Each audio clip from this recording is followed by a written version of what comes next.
Good morning, I'm Anil Ojha. Welcome to Easy Class. Today I'm going to teach you Political Science for Class 9, Chapter 2nd. What's democracy? Why democracy? Part 3rd. In previous video, I have discussed about the simple definition of democracy and third feature of democracy. And in this video, I would like to discuss about the topic of rules of law and respect.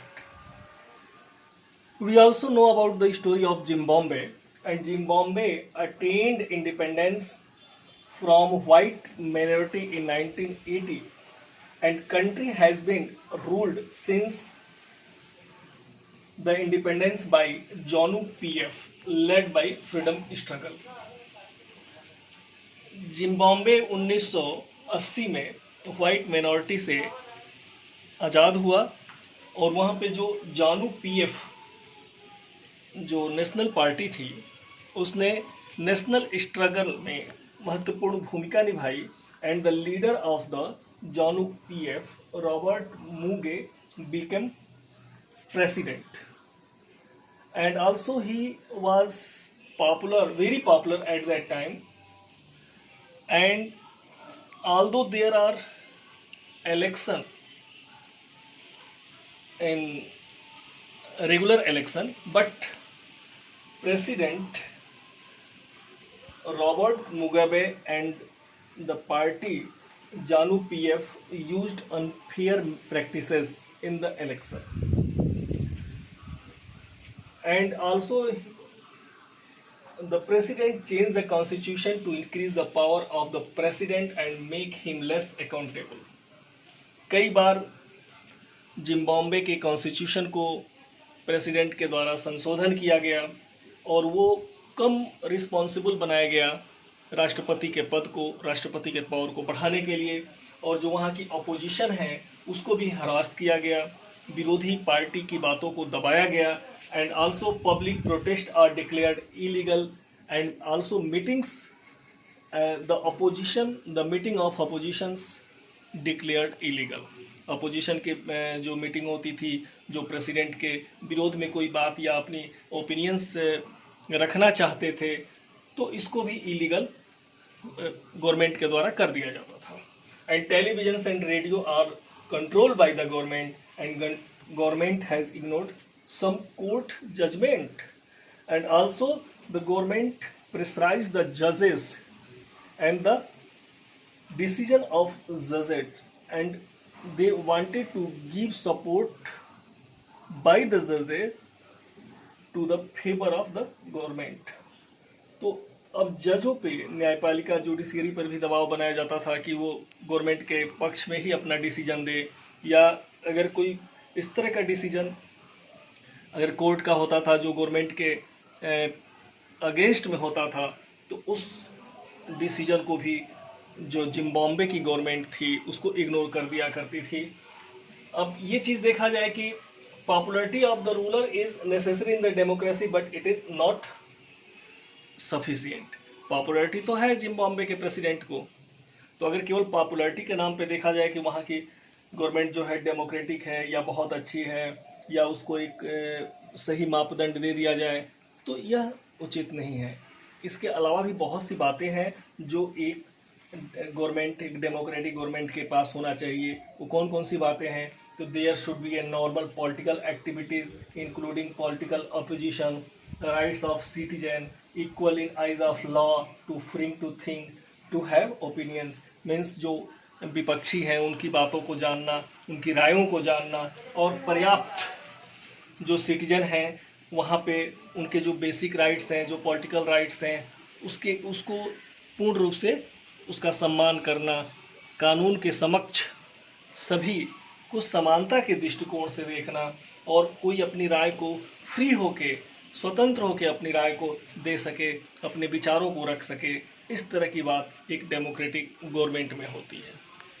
तो so about the story of the Zimbabwe, we have to reach on this conclusion about the fourth feature of the democracy, the limits set by constitutional law and citizen rights.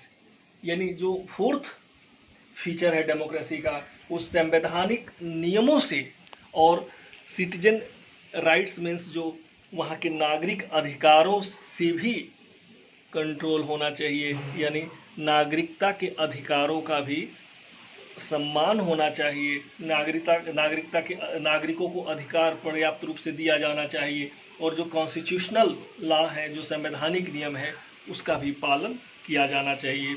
एक independence judiciary होनी चाहिए, जो अगर यह देख रही है कि अगर सरकार भी गलत है तो उसे गलत कह सके, इस तरह का अगर प्रावधान नहीं है तो we can say that particular country was non democratic country.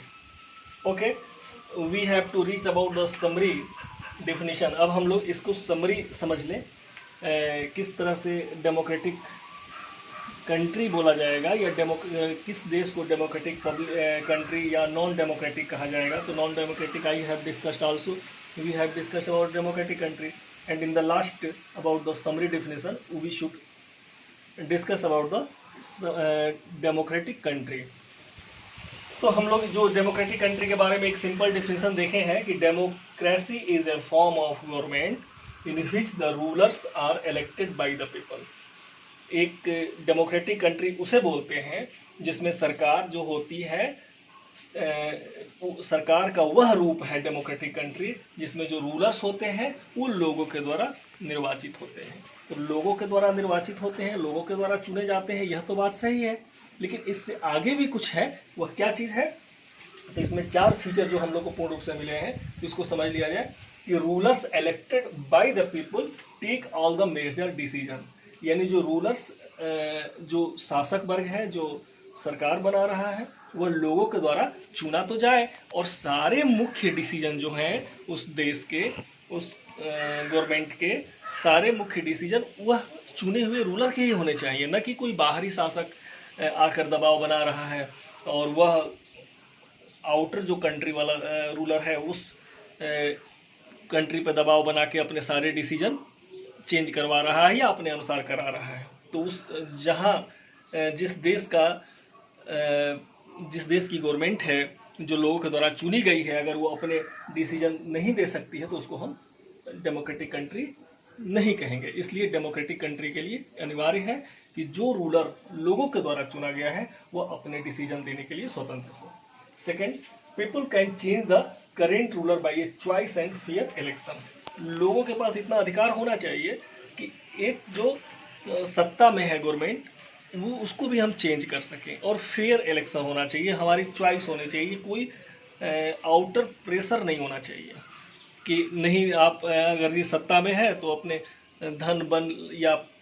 धन और बल के प्रयोग के आधार पर लोगों पर दबाव बनाए कि वह सत्ता पे हमेशा बनी रहे। जिस तरह की जानू पीएफ जिम्बाब्वे में कर रही है कि वो जब एक बार सत्ता में आ गई तो फिर सत्ता से हटने का नाम नहीं ले रही है, अपोजिशन को दबा रही है।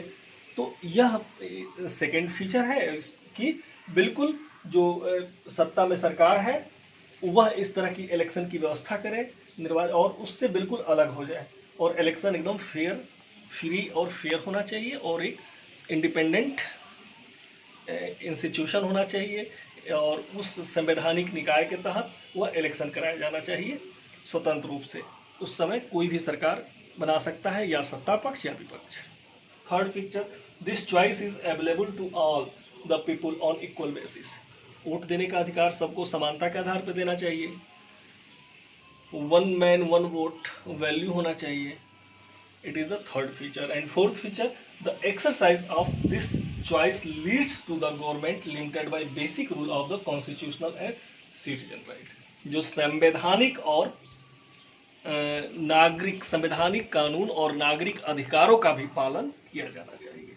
जो संविधान में चर्चा की गई है, संविधान में जो रिटेन लिखा गया है, या जहाँ का संविधान रिटेन न हो लेकिन संवैधानिक कुछ परंपराओं पर आधारित हो, और जो नागरिकों को अधिकार दिया जाना चाहिए, इन सब का पूर्ण रूप से पालन किया जाना चाहिए।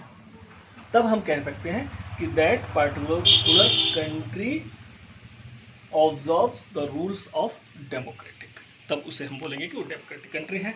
Okay, now I am going to complete this video, and in next video I would like to discuss about the topic of why democracy. So you should understand and read all of 3 video of chapter 2, and if you have any doubt give comment in my comment box. Thank you.